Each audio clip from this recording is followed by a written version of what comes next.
to the movie theater lobby, everyone. I'm Brandon. And I'm Leia. And Leia, this week we kind of stretching horror on this one, aren't we? We're stretching the horror genre just a little bit. Yeah, although... And it's certainly not without its gore. So Leia, this week we're talking about the Toxic Avenger 1984. And we're talking about the Toxic Avenger 2025, but premiered in 2023. Right. This one's got a longer history than I ever knew. We were a little shocked by that. Yeah. Let's talk about this, because this is going to be our What You Did Say style episode. Yeah. So it's more we of didn't just look up any facts on this one. Chat. We just want to talk about it. Yeah, basically. We're going to maybe compare and contrast the two films a little bit. And they are kind of different, so. Yeah, they're actually a lot different. A lot different in a lot of different ways. Yeah. But let's start with the original. Can I say, before we start, I never would have probably ever been interested in this film had I not married you. Because just like Avenge of the Nerds and all those other kind of fun flicks from the 80s that I probably would have not had as much interest in, this was one of those films that you had a lot of interest in as a kid. Yes. Yeah. Shockingly, because it's not a kid's film. It is not a kid's film. But, a lot of films kind of sneak on your parents' radar. They do, yeah. Yeah, definitely decidedly not a kid's film. No. But shockingly, more so than I thought, too. When I was watching it, I was like, I would never let my kids watch this. Holy macaroni. Not. There's nudity galore, violence. To say this film is not problematic is... understated. Yeah, understated for sure. However, it was actually adapted into a Saturday morning cartoon. It was, which was a lot less, was more subdued. Far more subdued. Yeah. And that's where all of the marketing with the action figures and everything else came in. Yeah. So I guess parents could probably have been forgiven seeing that their kid is being shown the Saturday morning cartoon, saying, oh, sure, yeah, of course, I'll rent you Toxic Avenger. Yeah, it can't be. The so cartoon was so innocent. Well, let's talk about the original film real Let's quick. do it. New York, of course. So we get some narrative about pollution as a byproduct of today's wasteful society. This film is really kind of a critique on wastefulness and all the chemicals that surround everything. Yeah, it's a critique on the worst part of humanity, really honestly, in a lot of ways.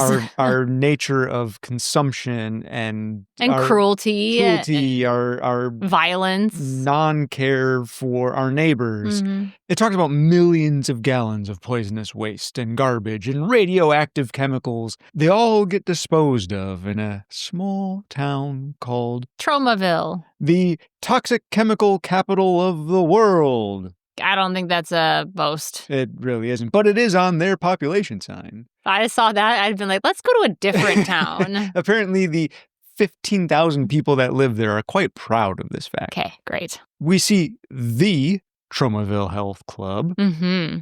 And this is where we meet our, do we call him a lovable, nerdy creep? I love him. Don't we all? Yeah.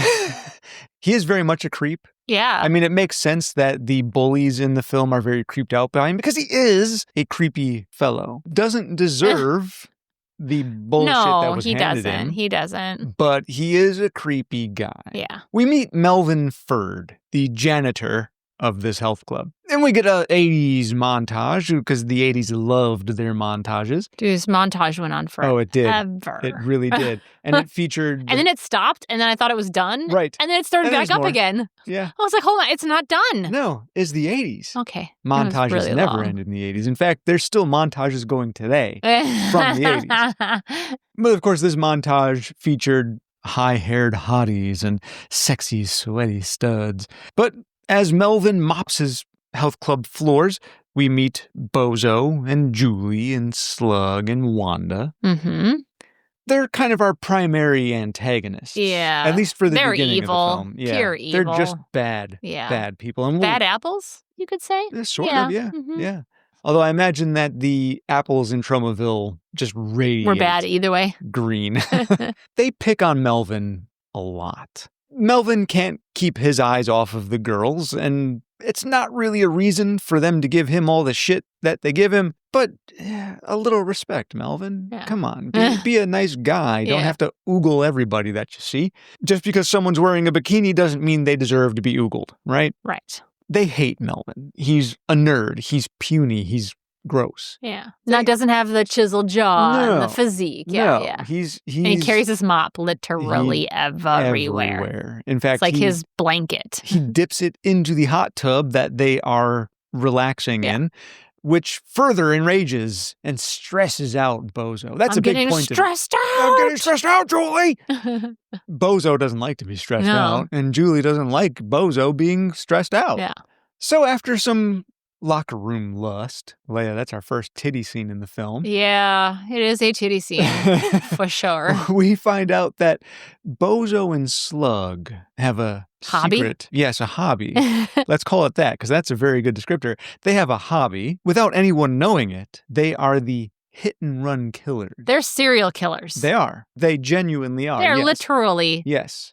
All four of them are serial killers. Yeah, Julie and Wanda, they haven't been with the two boys on their nighttime excursions until just now. But they want to be. But they want to be. They finally... It turns them on. It does. Trigger warning. Trigger warning, some violence against children coming up. We then get this really atrocious scene. Oh, my God. Of a young child at night asking a sister or babysitter or mother or somebody if he can just go for a nighttime joyride around the neighborhood. Yeah, which our kids are doing a lot, going out on bike rides. Not necessarily at night all the time, but they're... Yeah, independence, a little freedom. Brought that thought to my mind when I was watching this. So this poor, unsuspecting child is driving his bike down the street when Bozo and Slug and Wanda and Julie spot him driving in the middle of the road. Bozo says, "How much for the kid? How many points for the kid?" And so they talk about all of the ways that they tally their points. He's like, "What if I just graze him?" And she's like, No, you got to hit him. Yeah. They run this child down. They do. The kid goes flying, lands on the ground. Bozo, realizing he didn't kill the child, flips his car around, goes back for the second pass. Yep. And demolishes the child's skull. In a really gruesome scene, too. Yeah. It was, from what I read, it was just a melon with a wig on it. Right. But it looked convincing. Yeah. Well, not convincing, but it looked pretty good as far as a special effect in this low budget. For a low budget special effect, it looked pretty good, yeah. These felonious foursome... They take pictures of it, too. Yeah, they do. So they have evidence to look back on later, so they can get turned on later on it. Yeah. Which is just gross. All super gross. The next day, this felonious foursome, they're all just kind of talking. Julie comes up with this plan to fix that mop boy's wagon, is the quote. Because she's just really tired of Melvin stressing out Bozo. We get a kind of a cutaway to a Tromaville high-tox chemical waste disposal Inc. flatbed truck carrying many open drums of toxic waste as it barrels through town. The drivers of this truck pull out a bag of cocaine. Naturally. Because why the hell not? Yeah. And of course... It's a giant bag, too, like a Ziploc bag. Yeah, it is massive, like freezer bag style. And of course, when Chekhov's cocaine enters the picture, why wait till the third act? Just get it done right in the first act. Yeah. So they decide to pull over and just have a little party. They happen to pull over just right in front of Tromaville Health Club. How convenient and ominous, of course. Julie enacts her plan. She lures Melvin into the girls' locker room. Melvin. I really like you. I really like you. I don't like muscular men. Yeah. I like nerdy men. Oh, you're so handsome. Yeah. I'm tired of Bozo. He's so mean. Yeah. If you put on this pink tutu, it's my favorite color. If you put on this pink, I'll take off my pink. Which she's wearing a pink bikini. Yeah. And of course, this proceeds to do so. Yeah, we get another titty scene. Yes. And Melvin gets riled up. Heck yeah. I'll do whatever you want. Exactly. Meet me in the pool room. With your tutu on. With the tutu on. Skips out with his mop. With his mop. Still in hand. In hand. And cock almost in hand, basically. He follows his two wooden objects into the into the darkened pool room. He says, Julie, where are you? It's so dark in here. And she's, I'm over here, Melvin. He finds his way to where she's calling from and snuggles up next to this so soft Julie. But as the lights come on, it's not Julie, Leia. No, I don't know how you would have thought that was Julie. I agree. But it's a goat. It's a goat or something like that. It's a sheep. Yeah, sheep. Yeah, it's definitely a sheep. It is certainly nothing like a woman. But Melvin, he doesn't know women. Melvin's cuddling up close to this little sheep. And, of course, with the lights showing what Melvin is doing, the entire assembled health club, everybody, not just the foursome, everybody in the club is laughing and jeering at Melvin in a pink tutu snuggling a sheep. Poor kid. Boy, 80s hijinks to the max. Yeah. And as he's so embarrassed, he starts running roughshod through the health club, and they're all chasing him. Everybody's chasing him, making fun. And Melvin, for some reason, decides his best plan for escape is to jump through a window, and he plummets and lands squarely in one of the waiting barrels of toxic waste below. As he writhes in pain and agony, and his skin blisters and bubbles and sloughs and peels and burns, literally erupts in fire, the rest of the crowd still continues to laugh and poke fun and watch as he runs. By today's standards, that's super weird. It would be, yes. That's crossing the line. But this is Traumaville. This is Traumaville. And this is a trauma film. Yes, it is. So Melvin runs down the street and runs home and jumps in a cold, cold bath to soothe his melting, frying skin. Mm-hmm. As he's lying there, of course, his skin continues to bubble and engorge, and his limbs lengthen, and his face deforms. His and hair falls out. Yeah. Oh, that's so gross. It is pretty gross, isn't it? It really was a pretty effective transformation, yeah. Seemed to be truthful. But this is how he becomes the Toxic Avenger! Yes, exactly right. Super tall, muscular. His voice completely changes. Completely changed. I gotta say, the butt on him. Got the butt. I couldn't stop looking at his butt. Nice It is butt. hard because the tutu doesn't leave anything to the imagination. Nice butt. Now that he's got a whole new lease on life, he goes on a rampage around town confronting evil everywhere it turns up. So he finds small-time hooligans like the gang consisting of Cigar-Face, Knuckles, and Nipples, who are attempting to escort... What a scary-sounding gang. Right? Now you'll see why they call me Cigar-Face. Yeah, and Nipples. Through this period of the film is when we discover all the corruption in town. The small-time criminals, right? But all the way through the police station, and including the not-so-veiled Nazi police chief. Yeah. All the way up through Mayor Belgoody and the big-time criminal, Walter Harris. A big mafioso kind of guy, right? So the mayor is promising to deliver control of Traumaville directly into the hands of Walter Harris. But now, there's somebody throwing a monkey in their wrench, the Toxic Avenger, in a local food joint called The Mexican Place. I mean, you know what's up. It's a Mexican place, which They sell burgers there. Yes. So you know what's up.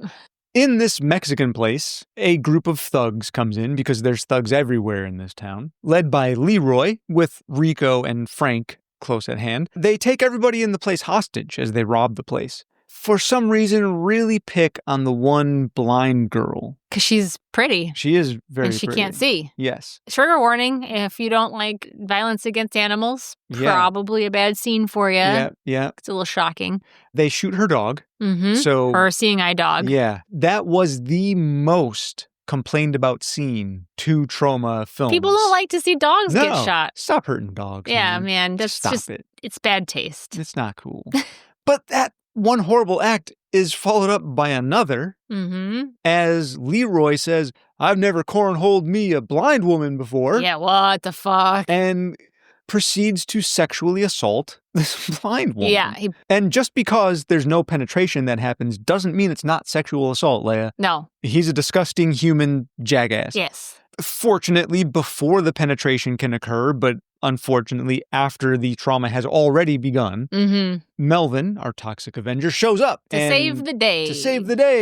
Too bad he didn't show up before the dog got shot. Yeah, but just a minute or two late. Yeah. He literally disarms the villains. Literally takes his arms off. Because, Leia, the actor who played Leroy, in real life only has one arm. Oh, perfect. Yeah. He disarms Leroy. He deep fries Rico. Oh, by the way, I also read that the guy who played Frank, he's the guy who held the shotgun to the baby. Baby doesn't get shot. No. Directly after having to do that, he left the film. Oh, he didn't like that, Didn't like that. Okay. And I don't blame him. Yeah. Wow, this film is all I got to say. Pushing some boundaries. Yeah. Melvin saves the day. In particular, saves the blind woman we come to know as Sarah. But without her dog, she has no way of getting home or finding her way around town. So Toxie takes her home, where the two begin to form a very unlikely bond. But he has a great voice. But he does. And a nice butt. Very charming. Yeah. So he continues his tour of justice around town, delivering a lasagna lesson, wink, wink, sauna, to Wanda. He burns her butt on some sauna stones, apprehends some sex traffickers and gangsters. He saves children from the hit-and-run killers, randomly helps citizens all around town, like opening jars of popcorn. He does chase down Julie in the health club again. Almost delivers his toxic justice, but he's interrupted by a very young Marissa Tomei. Yeah. Who makes a quick cameo before she became the Marissa Tomei we all know. Yes. And Julie gets away, but Toxie chases her down through the spa's subterranean spaces, if you will, until he corners her and serves her a scissor sentence. You were just waiting to say that one. I really was. Continuing on this personal vendetta of his, Toxie finds Slug and Bozo in their weapon of choice, their car, and he manhandles the toxically masculine murderers. Oh. Via a fair bit of carnage. Oh my God. You got any more?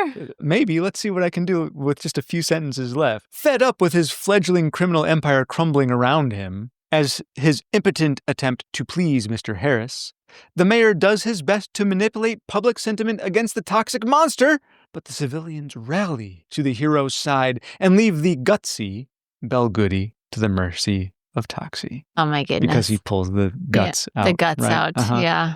So, of course, the day is saved. With the town cleaned of corruption and criminals, at least. The toxic waste is still there in prominence. Toxie and Sarah are reunited, and the people of Tromaville are left in peace, with Toxie to stand sentinel over them. Mm-hmm. That's really all there is to this movie. Yeah. A lot of offensive scenes, some offensive terminology used throughout. Very, yes. Yeah, yeah. But usually it was always by the bad guys. Yeah, pretty much really always. Just showed yeah. how terrible they were. Yeah. So, Leia, that's Toxic Avenger 1984. Is it a great movie? No. Is it a cult classic? Yes. Yeah. Could it absolutely. be fixed in a few ways? Oh, absolutely. Yeah. You know, this film was released on VHS, of course, but it was also released in Betamax. You don't get to hear that one very often. So that one was released in VHS and Betamax 1986. First time on DVD in 1998. Woo! Waited a while. It waited a while. They came out with like a deluxe DVD set too later on where they had like all the films because this isn't the only one in the series. No, there's others. 4 films total if you don't include the 2023-5 right. version. Going back to it again after all these years, it was fun to reminisce a little bit. There were definitely a few parts that made me cringe. Yeah. And I was like, stop it, stop. So, Leia, overall, was this the first time you've seen Toxic Avenger? No, or was it, I'm pretty sure I've seen it once or twice in the past. I mean, we've been together 25 years. Yeah, so, I mean, I've seen it a few times. Certainly it's come into your viewing trip. But it's been a long time since I've seen it. So, and it was just as shocking watching it this time as it was the first and second time I'm sure I saw it. So, did you enjoy it? Yeah, I did. Yeah, with the caveats that it's... I knew what I was getting myself into. It's a movie out of time. And it's very low budget. Yeah. And it's a trauma film. If you know anything about trauma films. Yeah, they were the South Park before South Park. This was kind of their big first horror genre film. Trauma was never afraid to offend everybody. No, with comedies like Cry Uncle and Squeeze Play. Yes, yeah, they had their time. Yes. Before we get too long in the tooth on this entire episode, let's cover a little bit on the 2023, 25. Yeah, my God. It opened at Fantastic Fest in 2023. Right. So that was the premiere, but it didn't actually come to wide release until 2025. Right. In August of 2025. And so it's brand spanking new. Yeah. They did actually have a campaign where they raised money for medical services. Yep. Undo Medical Debt is the company that they worked with, a nonprofit. And what the company does is they buy debt in bulk, like millions of dollars worth of debt in bulk at a discount. Right. So then when you donate money to it, it's a way for them to pay off medical debt for those families who can't afford it at a much cheaper cost. Yeah. That's what they did with this film. A great cause. Instead of marketing, they spent $5 million to put towards the medical debt. And then on top of that, for every $1 million the movie made at the box office, Cineverse, which was the distributor, agreed to buy out another $1 million in debt. What a great charity to use. And the fact that they skipped on that marketing, which is probably why I didn't hear about it. So fantastic. Funny enough, the Toxic Avenger had his entire life upended by crushing medical costs. As Toxie says, sometimes you have to do something. Sometimes you have to do something. We open in ye old shithead district, which I think is a fantastic place to open, right? No jokes aside. No jokes aside. 11:51 p.m., just setting the stage that this is at night. Yes. We see a journalist as he pensively gazes out a window into the dark night over a vast city. A radio plays, some talking heads arguing over a company intentionally, though secretly, poisoning its own customers. Mm-hmm. And we scan over a corkboard, those kind of string and evidence corkboards. Yeah, like a detective is looking at a case and he's got, Always Sunny in Philadelphia meme of Charlie Day at the board, right? That sort of thing. Yeah. So we see one of those kind of boards and articles showing that this particular journalist has been trying to expose this secret for a long time. And who is this journalist hero? A name that might sound really familiar, Leia. Mel Ferd. Oh, Melford. Do you happen to remember that in the first movie, Melvin Ferd is our Toxic Avenger? Yep. In this case, it's our less toxic Avenger. Ferd. So while we're being introduced to Mel, a co-conspirator arrives with damning evidence. Totally fucking BTH. Body Talk Health. BTH. The song played in the 80s version at the health club during the montage. Body Talk. Yeah, that's the worst song. It was terrible. They played at the end of the movie, too, and I'm like, we're going to do this again. Yeah. Okay, why not sit through it twice? Let's listen to this again. A gang of ruffians shows up and descends upon the journalist and his sidekick. A large man in a rooster head slowly and menacingly walks and stalks Mel. And Mel instructs JJ to run, take the evidence, and go. Don't worry, this isn't Family Guy. Right, yeah, it's... We won't have that type of It's not going to be giant chicken montage. Versus cheater. Yeah. JJ takes off carrying the evidence to safety. And as JJ hits street level after coming down this large apartment block or office block or whatever it is, unfortunately so does Mel. He's been shot a large number of times, especially with a harpoon, and shot through a window and lands just coincidentally at the feet of the escaping JJ. Now we get the opening credits. As an animated bird drinks from a toxic river and transforms into the toxic raven. The Ravenger. I know it's not a raven, but I mean, come on. Robenger. Right? It looked like a robin. There you Toxic go. Robenger. Toxic Revenger. Yes, I dig it because Robin Hood and all that. Love it. Here we go. Welcome to St. Roma's Village, population 12,800. Now the S in Saint is kind of faded out, but the TROMA, VILL, and the AG kind of faded out with the E at the end, still gives us Tromaville. But it's St. Roma's Village. Okay. And of course, as we're looking at this population sign, a BTH big rig barrels into town. Another homage. You used that one, I know, I had to call it back because the similarity between the first and the remake, whatever. Our narrator, Winston, gives us some opening exposition. He and his stepson are living together. Wade is the name of the son. They lost the household matriarch, Shelley, not long ago. And Winston's played by Peter Dinklage. Phenomenal in this film. When I first heard that he was cast as Toxie, or as Winston Toxie, I was kind of like, well, that's odd, but cool. Yeah. Let's see where they go with it. So also of note in this scene is a small bottle of BTH headache medicine. Now, we're going to find out in a little bit that Winston is suffering from some sort of brain malady, and he went to see the doctor initially because he was having headaches. Stress headaches or something. He's been going through a lot. And maybe it's the headache medicine it is now for sure. The problems in his brain. Because remember, this company is intentionally, though secretly, poisoning its customers. As Winston prepares breakfast for himself and Wade, we get a commercial of BTH showing us Robert Garbinger, the CEO of BTH, played by Kevin Bacon. friggin' Bacon. Yes, I love Kevin Bacon. I thought he did so good in this movie. He did, yeah. Played the schmimey just right. Super gross guy. He's touting the benefits of the company and all the things it can do for the customers. Blah, blah, blah, blah, blah. Typical medical company bullshit. As Winston and Wade eat this relatively inedible breakfast, I mean, you just got to scrape the black stuff Just scrape the black off. Right? We've done that before. We also get introduced to the local music group. Killer Nuts. With a Z. With a Z at the end. Yeah. And Leia, a few of those guys look really familiar. Yeah? There's a man with a chicken head and a guy with sort of clown makeup on his face. And another guy I don't think with they're some just dreads. performers. Yeah, there's something sinister about this group. Winston does his best to be the best stepfather he can be to his unfortunately disaffected stepson. Encouraging fun conversation while Wade just really wants nothing to do with anything. Just wants to get on with his day. Yeah, typical teen. Yeah. He happens to live above this little convenience shop called Daisy's. As he's leaving, he finds Daisy being confronted by this kind of car salesman-ish guy, basically extorting her. Yeah. So as Winston's witnessing this feline-flinging extortionist. Feline-flinging extortionist. Yeah, because Daisy has a little cat called Mr. Treats. I had to say it again because I feel like it was coming out of your mouth really weird. It sort of was, but thank you for fixing it. Feline-flinging. Feline-flinging. Yeah, it's tough. It's hard. It's a hard one. As this jackass is leaving, he has stolen Mr. Treats, and Daisy requests the return of Mr. Treats because she agreed to turn over the business to this guy.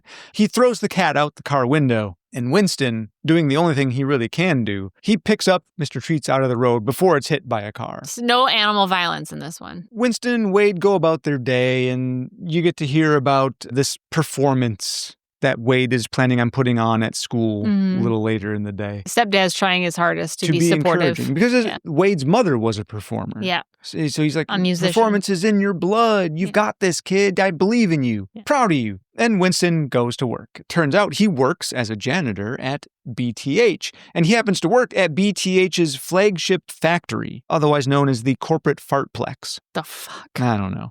And as he goes about his work, he gets a call from his physician, kind of asking him to come in and see some results from the tests that had been run. At this doctor's office, Winston Goose, his last name is Goose, he gets the terrible news, and that we had mentioned earlier, he's got some sort of brain malady, call it a tumor or whatever. They intentionally obscure the actual condition with some jackhammering that's happening outside. Yeah. But you're left to assume... Some convenient sounds in between, Yeah, either his You'll brain... have to assume there's some kind of tumor or his brain is rotting. Who the hell knows? All we know is that his brain's being destroyed. And he has very little time to live. 6 months to a year. But on the bright side, the doctor informs him there is a very successful drug. There's a very Why didn't you lead with that? Right. Why did you lead with that? He says, chances are your insurance will cover it. So Winston gets on the horn and calls the insurance company. The insurance company informs him. You get the scene that we've all been privy to before. Talking to an insurance Customer service. Yeah. Customer service. Yeah. Customer service. Yeah. The automated line, Leia, drives me fucking nuts. Yeah. He's got the platinum health insurance plan. What should do you be the think? best. Should be. The best. Platinum. Typically regarded as better than gold. Yes. Right? But he doesn't have the gold plan. The platinum insurance covers things that the gold plan doesn't. Yep. But doesn't cover the things that the gold plan does. Yes. They're talking about tiers here, Leia. Yeah. And Winston, of course, knows all about tiers. Yes. So, of course... It's disgusting, P.S., by the really way. Is. It's just, people have a medical condition. I mean, what? Anyways. Leia, can I just say this? Fuck insurance. Yeah. Okay. Continue. That's how I feel too. Yeah. Leia's preventing me from going on a tangent. Yeah. No, please continue. So, Leia, we get to move on now to the Garbinger ancestral manor / lair, where it is morning snack and rant time, as the subtitles tell us. So now we officially meet the Garbinger family. Bob, who you mentioned earlier, Robert, the CEO of BTH, who is known as Bozo, wink wink, but nobody calls him that anymore, as he so blatantly insists. And we also meet Fritz. Played by Elijah Wood. Yes, Elijah Wood. Oh, does he look gross in this film? His hair is all thinning, and he's like hunchbacked. Falls out and hunchback, yeah. He kind of reminds me of the Penguin in the Batman. Yeah, from Batman Returns. Yeah. Yeah. That's what he kind of reminds me He really of. kind of does, doesn't he? He plays a good role in He that really one. does, yeah. So Fritz is sort of the guy who coordinates the behind-the-scenes... He's the Killer Nuts manager. Yes, he's the Killer Nuts manager. And he does the dirty work that Bob doesn't want to be attached to. Yes. Or I should say he organizes the dirty work. Yeah, right? He doesn't do it himself. No, because God forbid anyone in this family do anything. Hands dirty, yeah. And we also meet Kissy Sternovan, who is Bob's associate, calls her his assistant. She says associate. Fritz tells Bob that Mel, the journalist from before, has been nullified, but that JJ is on the loose. JJ, turns out, was a former BTH employee. The standing order from Bob now becomes kill JJ. Just JJ. Just kill JJ. Because she's got the evidence that's going to bring down BTH. Yeah. They can't have that. So Fritz then employs the Killer Nuts to do their thing. Drinking his worries away in his apartment, Winston, again, worried about health insurance, his personal health, the well-being of his stepson, who he considers his son. Mm-hmm, absolutely does. He finds out that Wade had embarrassed himself. He actually didn't even begin to perform his performance. He just got on stage and then chickened out and walked off. Yep. Deciding that life needs a little pick-me-up at the moment. Winston kind of shoves all of his worries down for the sake of his son. He puts on this ridiculous little pink tutu. Turns up the pop jams real Metal loud. music, whatever, yeah. And starts dancing around the apartment and tells Wade, come out, you gotta see this. Being crazy. Just doing his best to bring a little levity to a really shit life. He maybe gets a little smile from Wade, a little coy smile. Like, you're ridiculous kind of a smile. Like, ugh. Yeah. You're being weird. Wade happens to notice Winston's medical file on the table. And Winston snatches it away real quick because he doesn't want anything else to tear Wade down. So he kind of shoves that deep down inside too and goes out. He decides his best course of action is to crash this very expensive gala where Bob is attending with elites, and particularly the crime boss, Thad Barkabus. Winston shows up and pleads with his boss/CEO, Mr. Garbinger, for help. Insurance won't help him. Please, you have to do something. I have a son. Think of his well-being. If I'm not here for my son, he's on his own. Now, Mr. Garbinger, wanting to be the beneficent CEO he believes himself to be, says, of course I'll help you. Let's get you straight away. Let's get this all straightened out. My assistant will take care of you. So Kissy, she escorts Winston. Right this way. Out this door here. Yeah. So feeling on top of the world as she escorts him to the bottom of the stairs and out the door into the back alley. And shuts it. And he's like, the fuck? Where, after the door closes, Winston hears Mr. Garbinger disparaging poor Winston, saying, fire him, then rehire him and fire him again. The disgustingness of this person. New plan. Winston goes back to BTH, dips his mop in this bucket of chemical nastiness. Green ooze. Yeah, and it becomes this kind of glowing, nasty unnatural mop. And he goes to the safe, I guess, that they have at BTH, full of cash, and holds the security guy with his mop. With his mop. I'd be scared of it too. It's a nasty looking mop now. But as he's doing this, JJ, who happened to be outside at the exact same time, sneaks into BTH to steal a sample of the sludge to really put the screws to BTH. The Killer Nuts have arrived on the scene as well. And they chase JJ and Winston, who happen to crash into each other, both on their way out of the place. JJ hops over the fence, but Winston stands his ground. He has nothing to lose either. But they shoot him in the face. And Fritz pops out of the car like, what the hell are you doing? And Killer Nuts says, you told us to kill, so we did. Oh, I told you to kill JJ. JJ. Well, who is this guy? Now we gotta, dispose of the body. Yeah. So they dump him in this kind of vat of chemical waste. And Leia, here's our transformation sequence. Yeah, this is where we get our magical girl transformation. Super cool because he actually doesn't transform other than that he just turns ugly. Yeah, he just turns into a super deformed. But he's still short. It's still the same size guy. Like it's not like they went and made him big or anything like that. Yeah. I love that. Yeah, they just kept who he was. Kept it the same size. Same guy. Leia, let's stop for a minute and appreciate the fact that for the rest of the film, while we hear Peter Dinklage's voice, he's not the person in the makeup. Oh, really? Yes.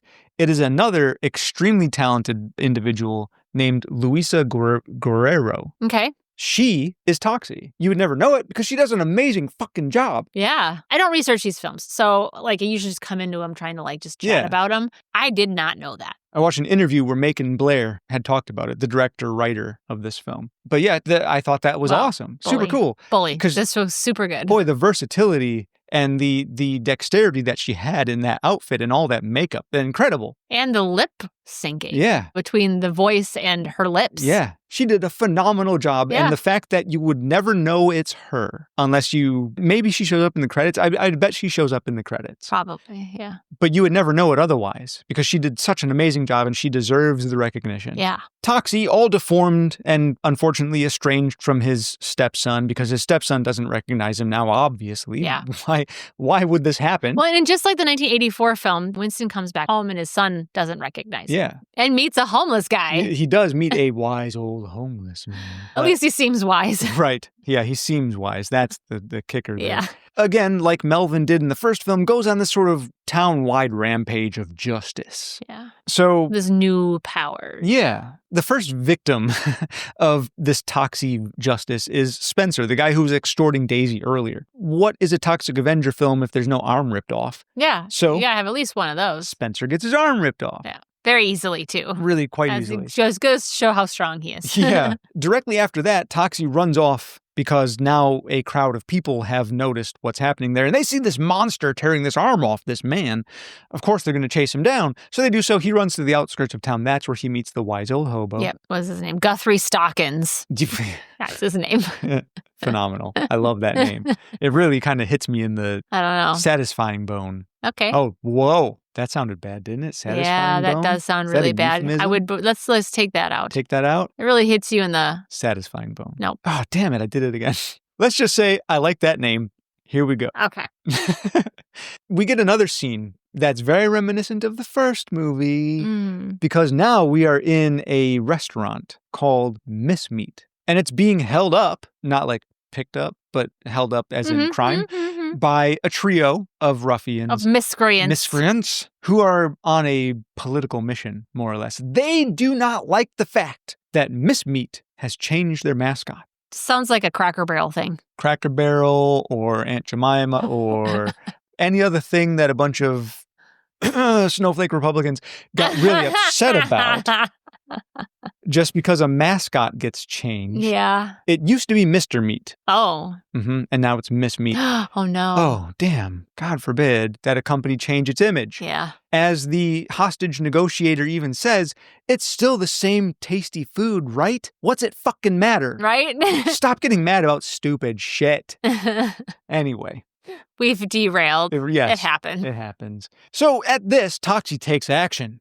But hey, Leia, inside this restaurant, another blind woman. Much less romance happens in this blind relationship. Yeah, it's not necessary. But just before Toxie bursts in on the scene, this blind woman is again being hassled by these criminals. In fact, the head criminal even says, I've never cornholed me a... And he gets interrupted mid-sentence. Yes. Because Toxie comes in. Aha. We're going to stop there. We're not going to go too much further on that one. We get to avoid the sexual assault this time. Yes, yeah. Toxie gruesomely destroys... Dismembers. and dismembers and disembowels the group here. Yeah, this has got a lot of gore in it. Yeah, it does. And I love it. If you like lots of gore, like over the top, weird gore, you'd like this. This movie is closer to what I would consider a horror film than the original one. Yeah. Mainly because of just the gore. Yeah, it's also got a lot of funny in it. Yeah, too, it does have so much funny in it. Despite all the carnage in this place, this is where this Toxie becomes our new hero. He continues taking down assassins, even going so far as to squash a head under a car tire. Oh, reminiscent maybe?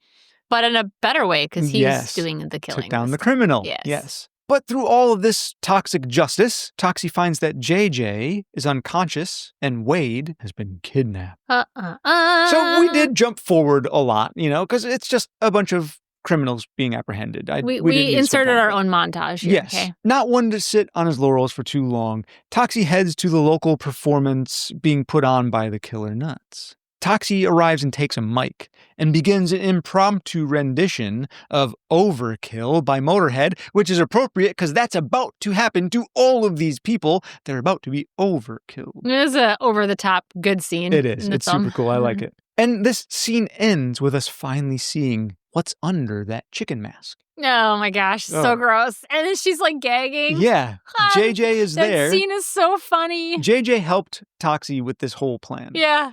And JJ and Toxie corner the chicken head mask person. He's a big dude. Yeah. And they're questioning. They take the mask off and it's this giant individual with a shrunken head. Yeah, like a baby head. Literal like a baby head. Yeah. And she's like, ugh. Yeah. Ugh. And you hear Crudhaven.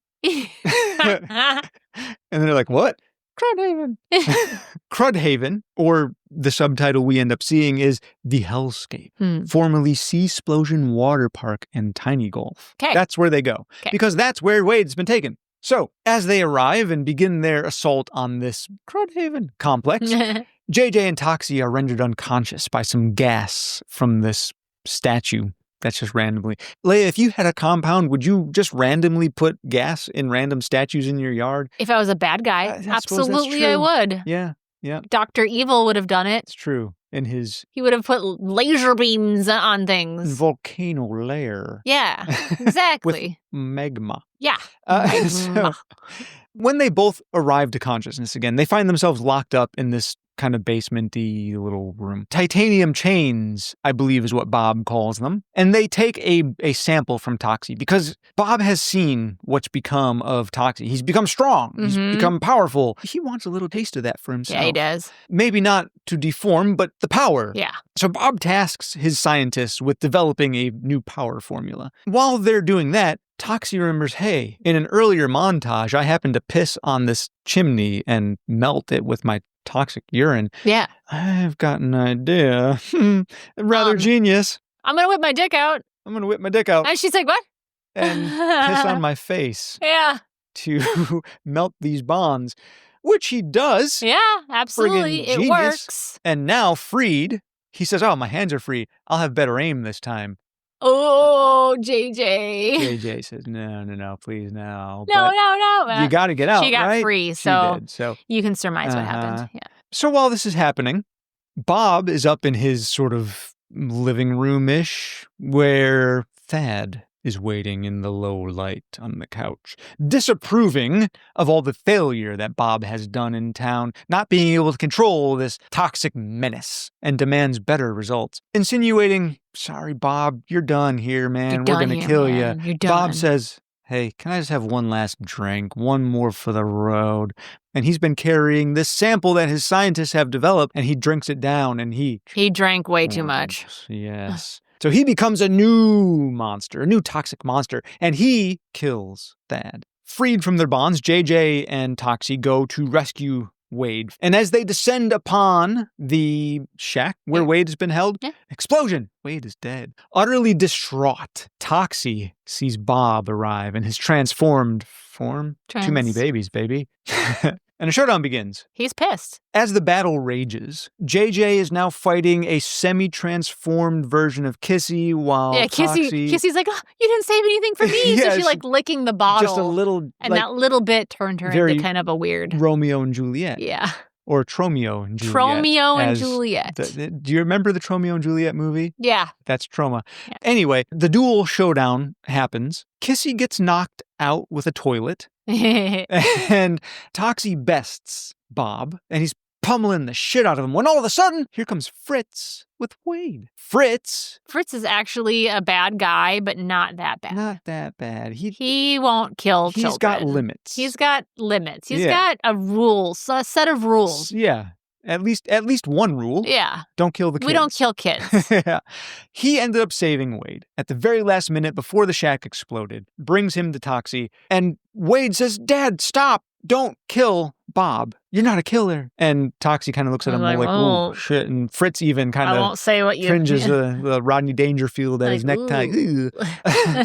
they, have a little banter back and forth about how many people he's actually killed. When Bob strikes again and Toxie tosses him into the engine, more or less, of the car, which blenderizes. Yeah, like Bob. It would not do, but it was cool to see. It was cool. It was like a giant blender and blood and guts everywhere. And legs spinning around. Yeah. And a fountain of gore and very over the top. It was style. Great. Yes. And the two reunite, despite how bloody everything is. We do have one last attack from Kissy. Fucking Kissy. Toxie tackles Kissy, and another explosion happens, blowing them both up. But, of course, it's our hero. Our hero's not going to die because we get the very next scene where Toxie's in bed in a hospital. Did Fritz blow up? No, he's still alive, too. And Fritz is still alive, too. So Toxie's recovering. We see the blind woman from earlier from the restaurant sitting in a chair just as Toxie's coming to, and she informs him, hey, I'm really an FBI agent. I'm not really blind. But she informs him, hey, BTH is being taken the fuck down. I've been on this case forever. You guys did it. Congratulations. Case. And Toxie says, well, I'm in trouble, aren't I? Because I killed a lot of people. She goes, we're going to sweep you under the rug, baby. Don't worry about it. You've done us a favor. Yeah. Keep your nose clean. The doctor is also sitting at the bedside. The one who told him he was going to die and then said, but there's a cure. And he's so dry and weird. He is. And I love it. It was a great doctor. So he puts another brain scan in front of Winston. And the comedy here is that initially in the doctor's office, he showed him a brain scan of a perfectly clear, healthy brain. Yeah. He's like, is that my brain? He goes, oh, no, that's a healthy brain. Yeah. This is a comparison. And this is yours. And it was this terrible, twisted brain. And now Winston says, oh, you mean this is another control sample? Yeah. And the doctor says, no. That's your brain. That's your actual brain. This transformation, whatever it is, aside from making you this horrible creature on the outside. Completely disfigured. It fixed your brain. Yeah. You're cured. Yeah. Aside from your horrible visage. Now you can live a long life being looking ugly. like this. But what would you rather be? Alive? Alive and ugly or dead and not disfigured. Happy days. Yeah. Okay. And here we get our little Stan Lee Lloyd Kaufman cameo. Yep. Because he's gotta. And we find out Fritz is still alive. He's in police custody. He's got a tracheotomy. JJ sort of gives a wink and a nod bye-bye to Toxie, kind of insinuating she's going on her own business now. Yeah. It was nice working with you. Yeah. And stay clean. Yeah, stay gold, pony boy. The Goose family gets reunited. Winston and Wade officially are back safe together in each other's arms. And we get another quick little scene where the Toxic Avenger, Rabinger, is sitting on the nest, incubating some eggs, with the wise old hobo looking on so proud. Oh, look how beautiful. And little family. And then cut to the old hobo making omelets. Yeah. Ooh. So that is, for all intents and purposes, the end of Toxic Avenger 2025, except for Leia. Yeah. We get a post-credit scene. We do. Stick around. Of a horribly disfigured, melted, and burned Kissy in bandages in a hospital bed. She's still alive. Sequel potential? I hope so. I think so. This was a really fun film. Yes. So I really hope they do have another one. I really do too. Different than the first one. They didn't do a scene by scene or play by play. Yeah. They kind of took their own spin on it, but a very similar story. Yeah. And I think they did it really well. And I absolutely love that they had some really big name actors in this one, I thought that was super cool. Super wonderfully done. Yeah. I love pretty much every second of it. Yeah. Especially in conjunction with the post-credit scene with Kissy, we get Toxie's grilled cheese recipe. Procedure. Yeah. More or less. And that ending was pretty cute, too, because he kind of breaks the third wall and talks directly to you. So it's all fourth wall breaking. Fourth wall breaking, yeah. You got to use mayo, white bread, or sourdough. Yeah, whatever. But I just use white. American or cheddar. I use mayo. I don't know why I use mayo. Yeah, I just do. I don't think I can tell the difference, but I do. And, if you really want to knock it home, sprinkle a little shredded cheese on top, and then flip it, and then sprinkle a little on the other side, and you get this nice kind of crispy shell. I think we gotta try that next time. I think so. We've never done that. No, never done that. Yeah. But we gotta try that one. Yeah. We do get one final title card promotion for Toxie Will Return, * in Toxic Avenger, Too Fast, Too Furious, Toxic Avenger. Subtitled Toxie versus Dracula, subtitle versus the Unicorn Horn, subtitles in parentheses in space, presented in Kissy Face, Vision. Dildo Vision. Yeah, okay. More or less. Mm-hmm. Parentheses, where allowed by law. * again, sequel green light provisional on $1 billion * box office. * domestic. Tell your friends, asterisk, asterisk, crypto only. So, a little tongue-in-cheek. Sounded like a lot of craziness, but when you see it at the end, you'd be like, it all comes together. Yeah. Toxic Avenger 2025. There we are, Leia. Like you said, lots of big differences. Big differences, yes. But very, very similar in its scope. Got a similar theme to it. The downtrodden versus... I actually prefer the changes they made. I do too. Yeah, I think it was a good choice to take the romance out, to make it just as gory, if not even gorier than the first one. Gorier, I think. But take out the animal killing, take out the racial slurs, take out the sexual assault. I mean, they made all the right changes in this one. Yeah, I think it was well executed. Yeah. Loved it. Super fun flick. Yeah, Leia, let's bring an end to this episode unless you got anything else to really talk about, No, we talked about everything. I think that I mean, like I said, we don't do any research for these ones. It's just talking about them and what we think is funny. And yeah. So yeah, I think we're good. Yeah. I do want to mention again, we have started a second podcast. We have. We are calling it Dark Pages Unbound. The first story was written by me. Second story written by Leia. Hopefully you enjoy them. If you do, please let us know. And just a little bit of a plug, if you are a writer and you do horror writing, we are taking submissions and we will give you full credit and all that. So you're always welcome to send us some material to post onto Dark Pages Unbound. Do that through darkpagesunbound@gmail.com. I mentioned this last time. I'll mention it again. We do not have monetary compensation available, unfortunately, at this time. That is a goal in the future. It is. As a brand new podcast, especially since we are amateur writers, we are amateur actors, we've got an uphill battle on this one. Yes, we do. But we're having a great time. But we're having fun. And for now, please check that out. Like and subscribe and share that around. The more that happens, hopefully the faster we can get to a point where we can monetize and then pay for the works that deserve payment. Obviously, everyone deserves payment for their work. Just wanted to mention that if you want to make any kind of a donation to Undo Medical Debt, they have a webpage. It's undomedicaldebt.org. Nice. And they take donations there. So you can donate, whatever amount you want to donate to their nonprofit and help families in need. That's perfect. There's a lot of people that their livelihoods just get crushed because of medical debt. Yeah. Again, fuck insurance companies. Something my family is very familiar with. Yes. Leia, what movie are we covering next week? 30 Days of Night. 30 Days of Night. Yes. Yeah. A little vampire goodness in your October. Goodness. Yeah. So again, thank you everyone for giving us your time and attention. And once more, thank you, Leia. Oh, as always, thank you, Brandon. And we will see you all next week on The Movie Theater Lobby. Bye. Bye.